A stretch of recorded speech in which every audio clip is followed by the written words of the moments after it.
The great doors of the Galactic Council chamber slid open with a soft hiss, and Daniel Hayes stepped inside. He was a simple-looking man, nothing special about him at first glance. His hair was turning gray at the sides, and his brown eyes looked tired like someone who had seen too much in his life. He wore a plain dark suit, the kind any businessman on Earth might wear to an important meeting. But this was not Earth. This was Nexus Prime, the ancient space station that had served as the meeting place for alien civilizations for over 10,000 years. The chamber itself was enormous, stretching up so high that the ceiling disappeared into darkness. Strange lights glowed from the walls, living organisms that had been grown into the very structure of the building. Thousands of seats rose up in circles around a central platform, and in those seats sat beings from 47 different worlds. Daniel walked forward slowly, his footsteps echoing in the vast space. He could feel their eyes on him, hundreds of alien gazes watching his every move. Some of those eyes were like his own, round and curious. Others were compound eyes made of thousands of tiny lenses. Some species had no eyes at all but sensed him in other ways, through heat or sound or vibrations in the air. The High Chancellor sat on the highest platform, looking down at the human with obvious disgust. His name was, and he was a creature standing nearly 8 feet tall. His body was covered in dark armor that was actually part of his own skeleton, grown from his flesh like the shell of a beetle. His mandibles clicked together as he watched Daniel approach, making a sound like knives being sharpened. They had ruled this sector of the galaxy for 3,000 years. They were old when humanity was still living in caves, still learning to make fire. To them, humans were nothing more than insects themselves, annoying creatures that had somehow stumbled into space travel and now thought they deserved a place at the table of civilized species. Daniel stopped at the center of the chamber and looked up at the Chancellor. He showed no fear, no nervousness. He simply waited, as calm as a man waiting for a bus. In the upper galleries, Ambassador of the Dominion leaned forward in her seat. She was a beautiful creature by any standard, tall and graceful with blue-gray skin that shimmered with patterns of light. Her people were old allies of the, but had always been more curious about other species than most of her kind. She watched the human closely and noticed something that made her pause. The way he stood, the way his eyes moved around the room without seeming to move at all, the way he had positioned himself exactly in the center where he could see every exit at once. This was not the behavior of a simple diplomat. This was the behavior of someone who had spent a lifetime in dangerous places. The delegation, floating in their water-filled pods nearby, reached out with their telepathic abilities to probe the human's mind. They were a curious people, always seeking knowledge, and they wanted to understand this strange creature from the young world called Earth. But when they touched his thoughts, they found something unexpected. His mind was like a still lake on a windless day, perfectly calm on the surface. But beneath that surface, they sensed depths they could not reach, darkness they did not want to explore. The quickly, troubled by what they had found. Chancellor finally spoke, his voice translated instantly by devices worn by every delegate in the chamber. The Council recognizes the human delegation. You may speak your piece. Daniel inclined his head respectfully. Thank you, Chancellor.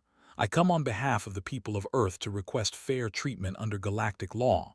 We have followed every rule, respected every boundary that was set for us. We ask only for the same rights that other young species have been granted. A murmur ran through the chamber. Everyone knew what Daniel was really asking for. Humanity wanted to expand, to settle new worlds, to grow beyond the tiny corner of space they had been allowed to occupy. And everyone knew they would never allow it. His mandibles spread in what might have been a smile among his people. The Council will consider your request, but I must remind you, human, that the Imperium has concerns about your species. You are young. You are aggressive. You breed quickly and spread like a disease wherever you go. These are not qualities we wish to encourage. Daniel's expression did not change. With respect, Chancellor, Those same words could describe any species in its early expansion phase. They themselves were once called aggressive by the elder races of their time. The chamber went silent. No one spoke to the Chancellor that way. No one reminded thee of their own humble beginnings. Eyes, all six of them, fixed on Daniel with cold hatred. You would do well to remember your place, human. Your species exists in this galaxy because we allow it. That can change. Daniel held the Chancellor's gaze without flinching. I understand, Chancellor. I am simply here to present our case. The Council will decide what is fair. Watched this exchange with growing interest. She had seen many diplomats stand in that chamber, representatives of young races seeking favor from their elders. Most of them cowered before agreeing to whatever terms were offered just to avoid conflict. This human was different. He showed respect, but he did not show fear. And in the world of galactic politics, that was a very dangerous thing. What did not know, what none of them knew, was the truth about Daniel Hayes. The classified files that existed in the most secure databases on Earth told a story that would have shocked every being in that chamber. For 40 years, Daniel had served in the darkest branch of Earth's military, a unit that officially did not exist. He had been sent to places where normal soldiers could not go, given missions that could never be acknowledged. He had killed more enemies than most soldiers saw in their entire careers, and he had done it so quietly that the universe never even knew he existed. Among those who knew his true history, he had a name. They called him the Reaper. The council session continued for several hours, with various species offering their opinions on the human petition. Most were neutral, unwilling to take sides between thee and the newcomers. A few, like the expressed cautious support for humanity. They and their allies made it clear that they would block any expansion of human territory. As Daniel left the chamber that evening, he knew that the official negotiations would go nowhere. They had already decided to deny humanity's request, but he also knew that this was only the beginning. The real game was just starting, and Daniel Hayes had been playing games like this for longer than any of these aliens could imagine. He returned to his quarters and sat alone in the darkness, thinking about what was to come. He had hoped for a peaceful solution, but he had prepared for something else entirely. The thought they were dealing with a soft species, easily frightened and easily controlled. They were about to learn just how wrong they were. 3 days passed on Nexus Prime and nothing changed. Every morning, Daniel went to the council chamber and presented his arguments. Every afternoon, they blocked his proposals with legal tricks and political games. Every evening, he returned to his quarters knowing that tomorrow would be the same. The other delegates watched with a mixture of pity and amusement. They had seen this before, young species full of hope, thinking they could change the way things worked. They always won in the end. That was simply how the galaxy operated. On the morning of the 4th day, Daniel received a message.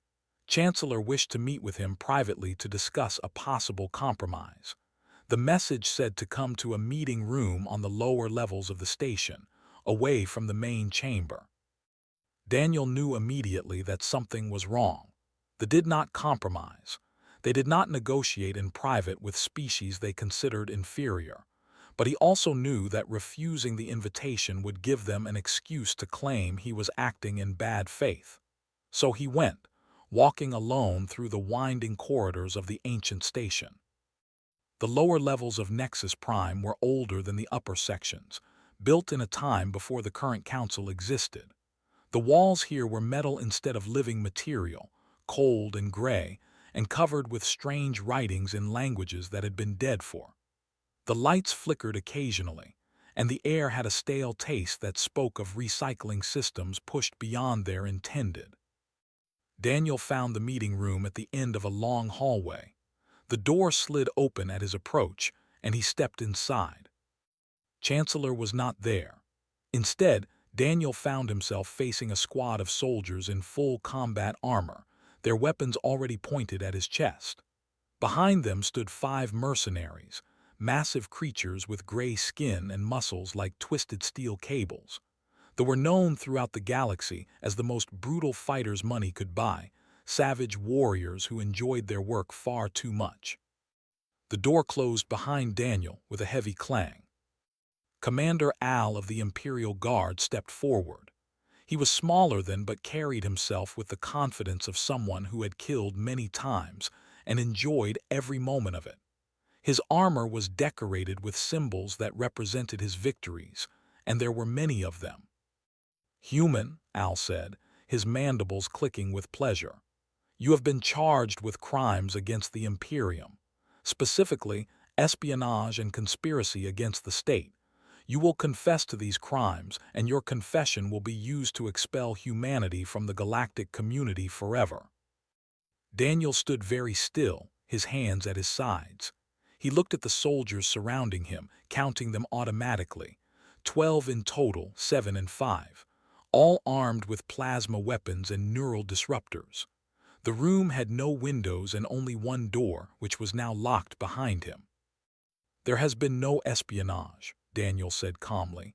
"This is a violation of diplomatic immunity.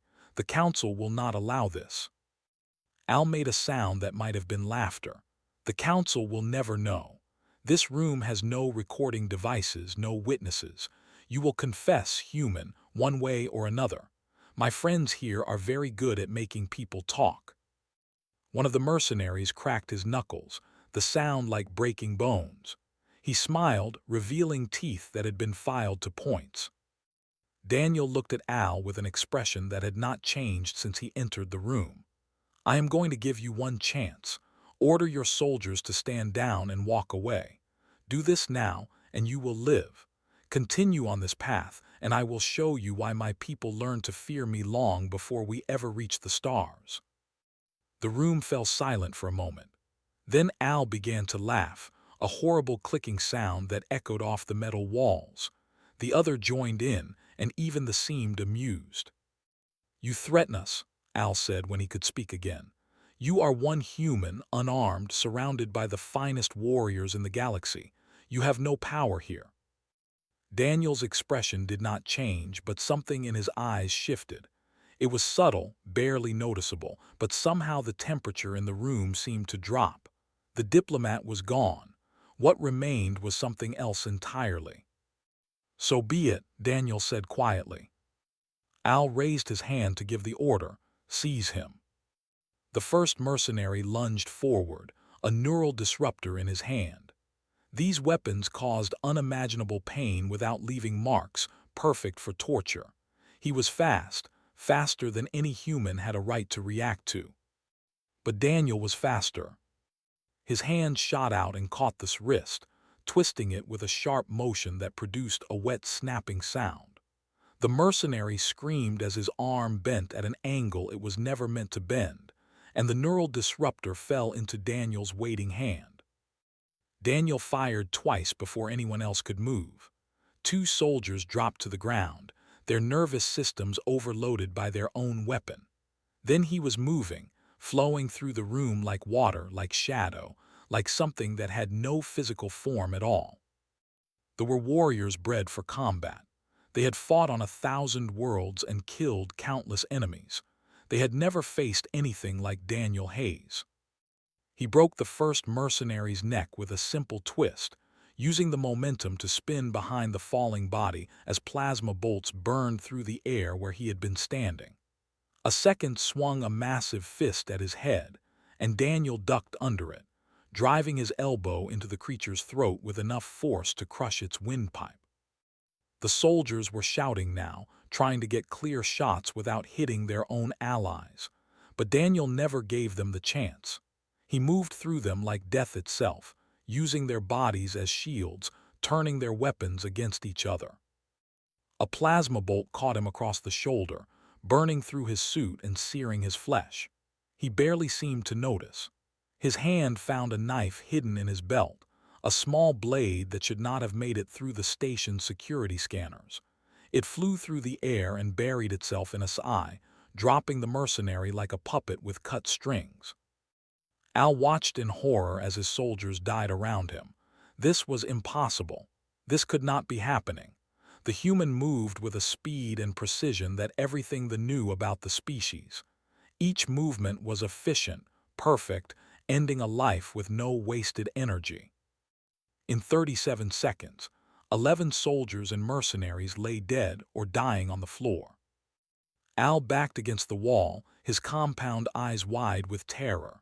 His weapon shook in his hands as he pointed it at the human approaching him. Daniel's suit was torn and burned, his shoulder bleeding from the plasma wound, but he walked forward as if nothing had happened. "What are you?" Al whispered. Daniel stopped a few feet away from the commander. His face was calm, almost peaceful, but his eyes held something ancient and terrible. "I am what your people created when you decided to make an enemy of mine," Daniel said. "I am the consequence of your arrogance.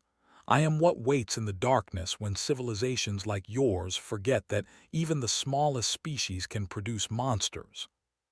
He reached out and took the weapon from Al's unresisting hands, as gently as taking a toy from a child. "You will live," Daniel continued. "You will tell your chancellor what happened here. You will tell him that humanity is not what he thinks, and you will pray that he is wise enough to listen." Daniel turned and walked toward the door, stepping over the bodies of the fallen. Behind him, Al slid down the wall, his mind trying and failing to process what he had witnessed. The Reaper had returned, and the galaxy would never be the same. News traveled fast on Nexus Prime. Within hours of the incident, every delegation on the station knew what had happened in that basement room. A single human diplomat had killed 11 elite soldiers with his bare hands and a stolen weapon. The story spread through the corridors like fire, growing stranger with each telling. Some said the human had used dark magic. Others claimed he was some kind of machine wearing human skin. A few whispered that humanity had made a deal with ancient powers that should have stayed buried. The truth was somehow more terrifying than any of the rumors. The council chamber was in chaos when Daniel arrived the next morning. He walked through the great doors with his arm in a simple bandage, his burned suit replaced with a fresh one. His face showed no emotion, no sign of the violence he had committed just hours before. He might have been arriving for a routine meeting instead of walking into the center of a diplomatic storm. Chancellor was present this time, his massive form trembling with barely controlled rage. Commander Al stood beside him, his own injuries treated but his spirit clearly broken. The other delegates clustered around their leader, their mandibles clicking in agitation. "Murderer!" screamed as Daniel entered, his voice echoing through the chamber. "You have committed an act of war against the Imperium. You will be executed, and your pathetic species will be driven from the stars." Daniel stopped at the center of the chamber and looked up at the Chancellor. "Your soldiers attempted to abduct and torture a diplomatic envoy. I defended myself, as any being has the right to do. If anyone has committed an act of war, it is you." The chamber erupted in noise, dozens of species arguing and shouting their opinions. Some supported the old allies who depended on their protection. Others seemed uncertain, disturbed by the violation of diplomatic protocols. A few watched Daniel with new interest, reassessing everything they thought they knew about humans. Ambassador sat in her usual place, her bioluminescent patterns shifting rapidly as she processed the situation. She had suspected there was more to the human diplomat than met the eye. She had not imagined anything like this. Raised his arms for silence, his authority still strong enough to quiet the chamber. "You expect us to believe that a single human killed 12 of our finest warriors in self-defense. This is absurd. This is impossible." "And yet it happened," Daniel replied. "Commander Al was there. He survived because I allowed him to survive. Ask him what he witnessed." All eyes turned to Al. The commander seemed smaller than before, diminished somehow. When he spoke, his voice was barely above a whisper. "The human speaks the truth. I watched him destroy my soldiers like they were nothing. I have never seen anything move so fast, strike so precisely. He was not fighting like a human. He was fighting like something that had spent its entire existence learning to kill. A murmur ran through the chamber. They did not lie about combat, not when their honor was at stake. For Al to admit defeat so openly was almost unheard of. Before could respond, a holographic display activated in the human section of the chamber.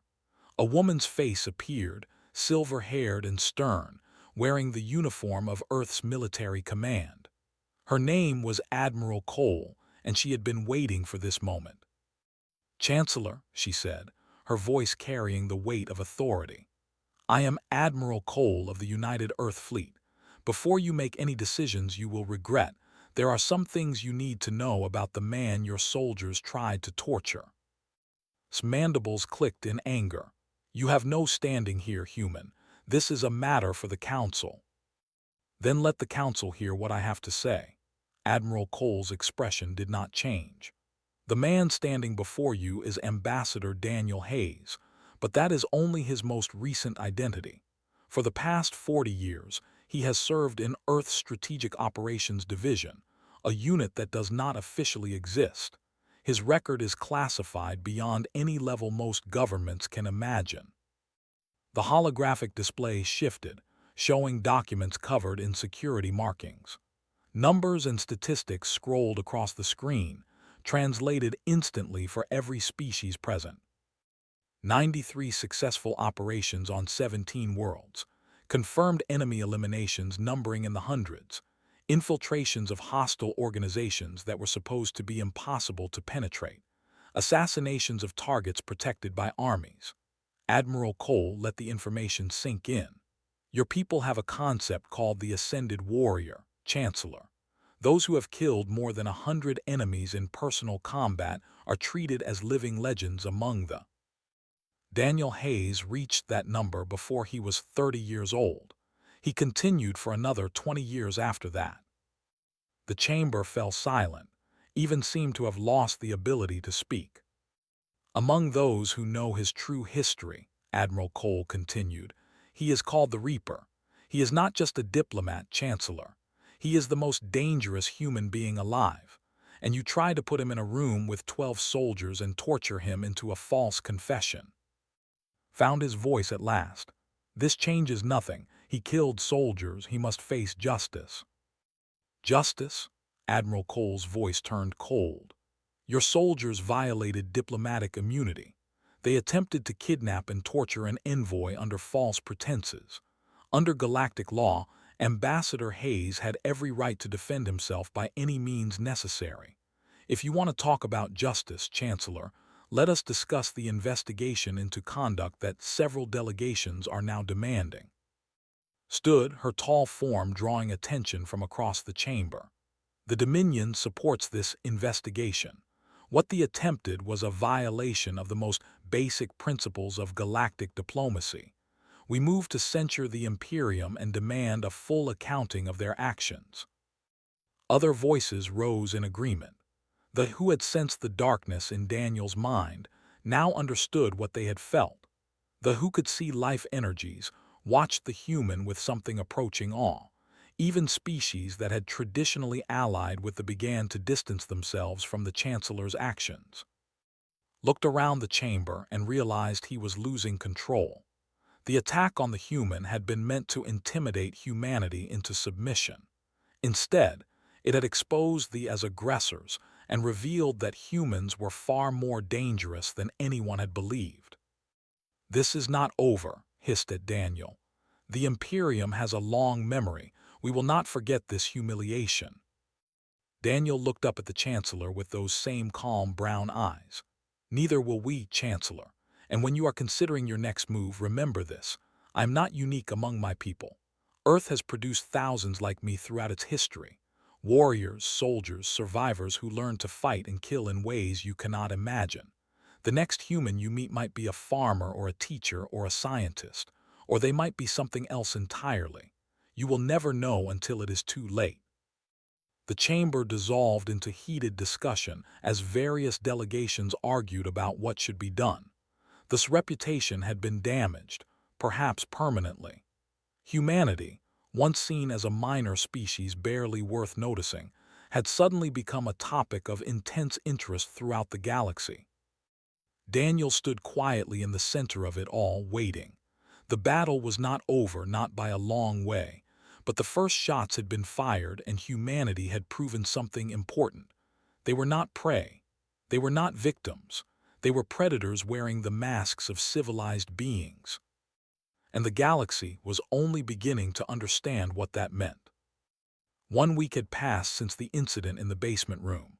1 week of investigations, arguments, and secret negotiations behind closed doors.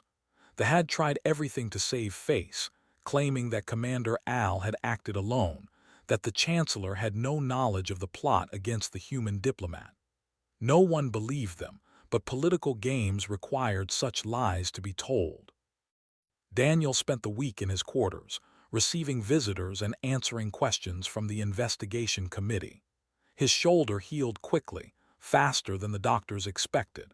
They did not know about the genetic enhancements that had been given to him decades ago, modifications that made him stronger, faster, and more durable than any normal human. These secrets would remain his own. Ambassador visited him on the third day. She came alone, without guards or assistants, which was unusual for someone of her rank. Daniel welcomed her into his quarters and offered her a seat. "I wanted to speak with you privately," said, her bioluminescent patterns showing colors that Daniel had learned to associate with curiosity and respect, away from the politics and the performances. Daniel nodded and sat across from her. "What would you like to know?" "The truth, if you are willing to share it," studied him with her large, intelligent eyes. "My people have a saying, the deepest waters hide the strongest currents. I sensed something unusual about you from the first moment you entered the council chamber. Now I understand what it was, but I still do not understand why." "Why what?" "Why you chose diplomacy. Why someone with your abilities would spend years negotiating with species who look down on you, when you could simply have taken what you wanted by force." Daniel was quiet for a moment, considering his answer. When he spoke, his voice was softer than usual. "Because I have seen what force does to people, to both sides of a conflict. I spent 40 years killing Ambassador.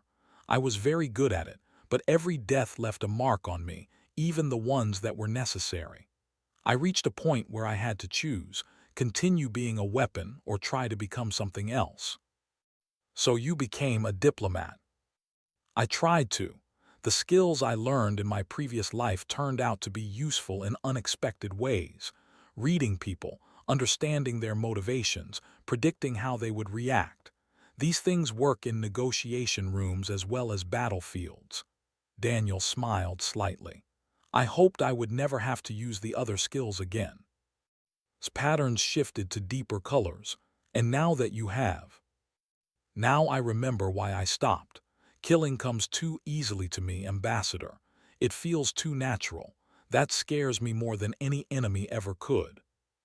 They sat in silence for a while, two beings from different worlds sharing a moment of understanding. Finally, rose to leave. "My people will support humanity in the council vote," she said. "Not because we fear you, but because we respect what you are trying to become. The galaxy needs more species that choose peace when they could choose war." Daniel stood and inclined his head. "Thank you, Ambassador. That means more than you know." The final council session came at the end of the week. The chamber was packed, every delegation present to witness the verdict. Chancellor was notably absent, having returned for what was officially called a medical emergency. His replacement, a more moderate named sat in the Chancellor's place. Daniel entered the chamber alone, as he had on the first day. But everything had changed since then. The delegates who had once looked at him with contempt now watched with careful attention. Species that had never bothered to learn about humanity were suddenly very interested in this strange race from a small blue planet. Arose to address the assembly. His voice was calmer than his manner more diplomatic. The Council has reached a decision regarding the territorial dispute between humanity and the Imperium. After careful consideration of all evidence and testimony, the Council finds that humanity's petition for expanded territorial rights is reasonable and in accordance with galactic law. The petition is approved. A wave of surprised murmurs swept through the chamber. The never backed down, never gave ground. But the evidence against them was too strong, and they had lost too much support among the other species. They had no choice but to accept defeat. Furthermore, continued, the Council condemns the actions taken against the human delegation. While no formal sanctions will be imposed at this time, the Imperium acknowledges that diplomatic immunity was violated and expresses regret for the incident. Daniel accepted the decision with a simple nod. He knew this was not a real apology, just words spoken to satisfy political requirements. They would remember this humiliation, and they would seek revenge eventually. But for now, humanity had won. After the session ended, Daniel walked through the corridors of Nexus Prime one last time. He passed delegates from dozens of species and noticed how they moved aside to let him pass. Word had spread far beyond the station. Throughout the galaxy, beings were learning about the human diplomat who had killed 12 soldiers with his bare hands. He found waiting for him near the docking bay, where his ship was preparing to depart. "You are leaving?" she asked. "My work here is done. Earth will send a new ambassador to handle the follow-up negotiations, someone better suited for the job." Tilted her head slightly. "Better suited after what you accomplished." "I accomplished violence, Ambassador. That is not the same as accomplishing peace." Daniel looked out the viewport at the stars beyond. Humanity needs representatives who can build relationships, not ones who destroy enemies. My presence here would only remind everyone of what happened. That is not the foundation for lasting cooperation. You are wiser than your years would suggest. Daniel smiled, a rare expression that made him look almost kind. I am older than I look, in experience if not in years. They stood together watching the stars for a few moments. Ships moved through the blackness, carrying beings to and from 1,000 different worlds. The galaxy was vast and ancient, filled with wonders and horrors beyond counting. Humanity was just beginning to find their place in it. "What will you do now?" asked. "I have a house on Earth in the mountains. I have been away from it for too long." Daniel turned to face her. "I am going to sit on my porch and watch the sun rise. I am going to read books and tend my garden. I am going to try to remember what it feels like to be just a man, not a weapon." "And if your people need you again?" Daniel was silent for a moment. "Then I will answer. That is the burden I carry, Ambassador.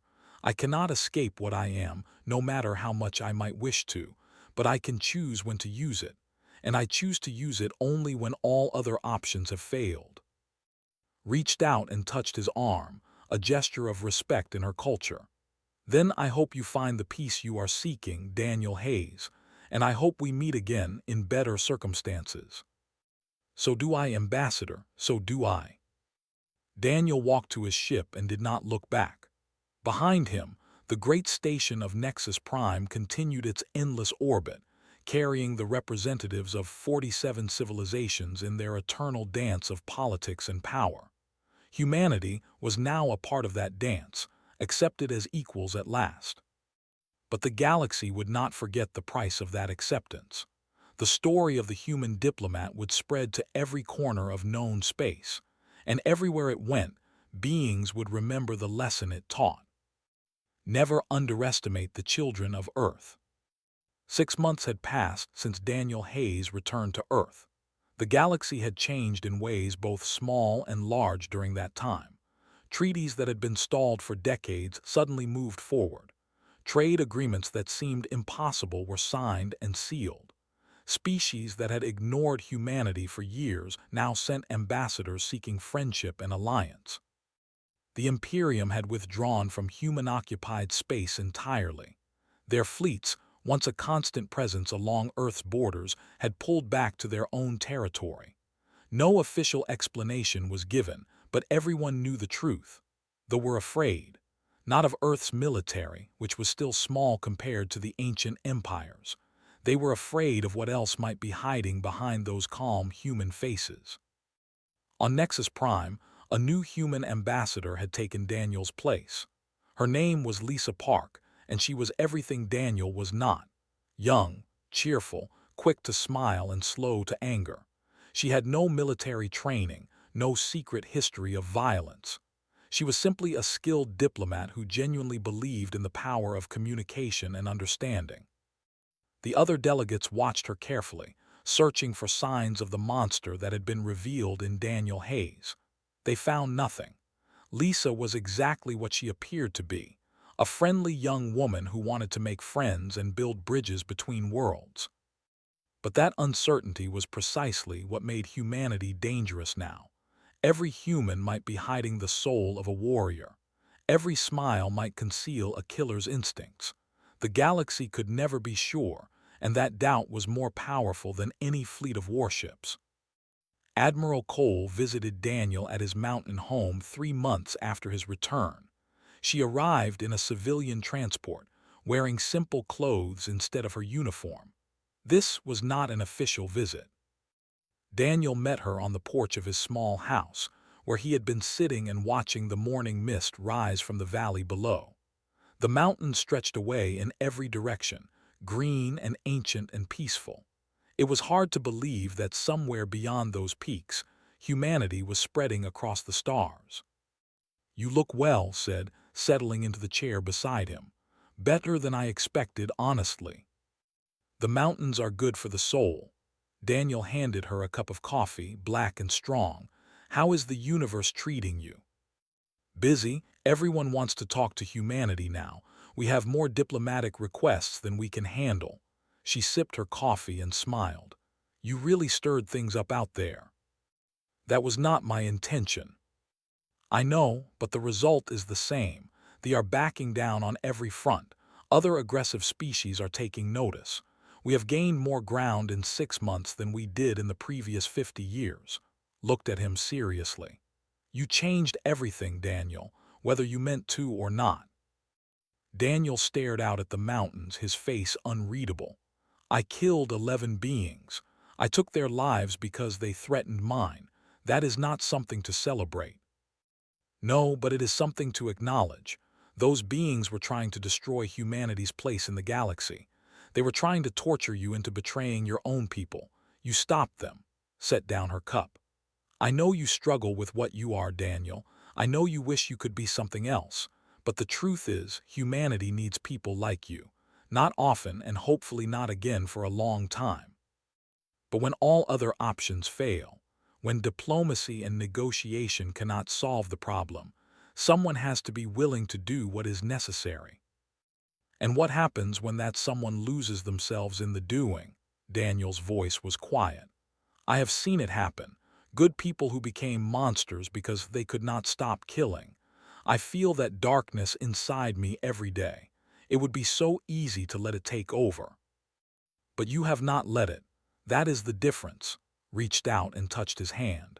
"You chose to walk away. You chose peace when you could have chosen war. That makes you stronger than any of the people I have known who gave in to that darkness." They sat together in comfortable silence for a while, two old friends who had seen too much and understood each other without needing words. The sun climbed higher, burning away the mist and revealing the full beauty of the mountain landscape. "There is one more thing," said eventually. "A message came through diplomatic channels from the Dominion. Ambassador asked me to deliver it personally." She handed Daniel a small device. He activated it, and a holographic message appeared, showing graceful form and shifting patterns. "To the human called Hayes," his recorded voice said. "The Dominion remembers those who shape history. Your actions on Nexus Prime will be remembered for generations, not just among humans but among all the species of the galaxy. You showed us that strength and wisdom can exist together, that a warrior can also be a peacemaker. May your remaining years be peaceful and may your legacy endure. You have earned the rest. With respect and gratitude." Daniel watched the message twice before turning off the device. His expression had not changed, but could see something in his eyes that might have been emotion. "She understands you," said, "better than most. She understands what I am trying to be. That is enough." Daniel set the device aside and returned his gaze to the mountains. "I never wanted to be a legend. I just wanted to protect my people."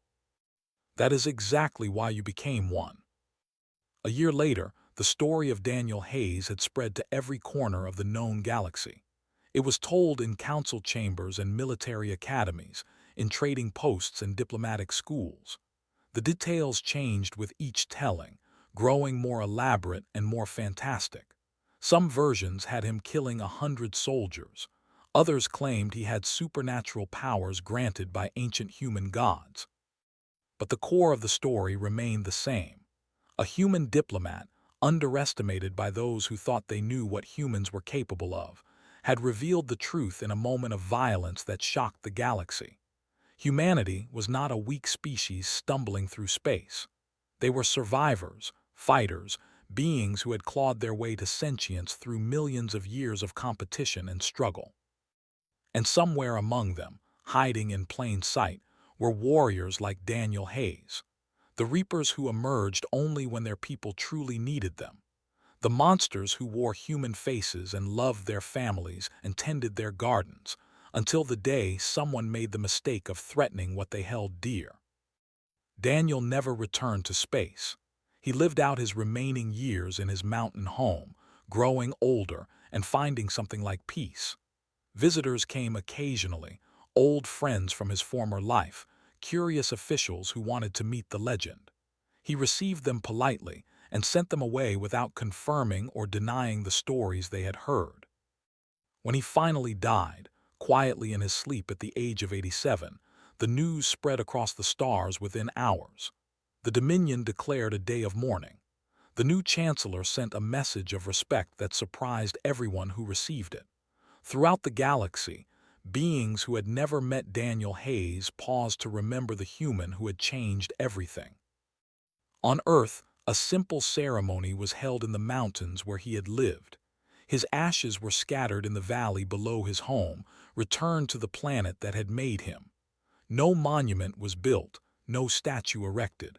That was how he would have wanted it. But his legacy lived on in ways more lasting than stone or metal. Every time an aggressive species considered attacking humanity, they remembered the story. Every time a human diplomat entered a negotiation, their counterparts wondered what might be hiding behind that friendly smile. The fear that Daniel had created was humanity's greatest shield, protecting them far more effectively than any weapon. The children of Earth continued to spread among the stars, building colonies, making alliances, becoming a part of the great tapestry of galactic civilization. They were accepted now, respected, even admired by some. The days of being dismissed as a minor species were over forever. And in the stories told around campfires on 100 different worlds, the name of Daniel Hayes lived on. The diplomat who had been death incarnate, the warrior who had chosen peace, the reaper who had protected his people and then walked away. Some doors, once opened, could never be closed again. Humanity had opened such a door on Nexus Prime, revealing what they truly were, and the galaxy would never forget the lesson they had learned that day. Never threaten the children of Earth, because you never know which one might be the next reaper waiting to be awakened.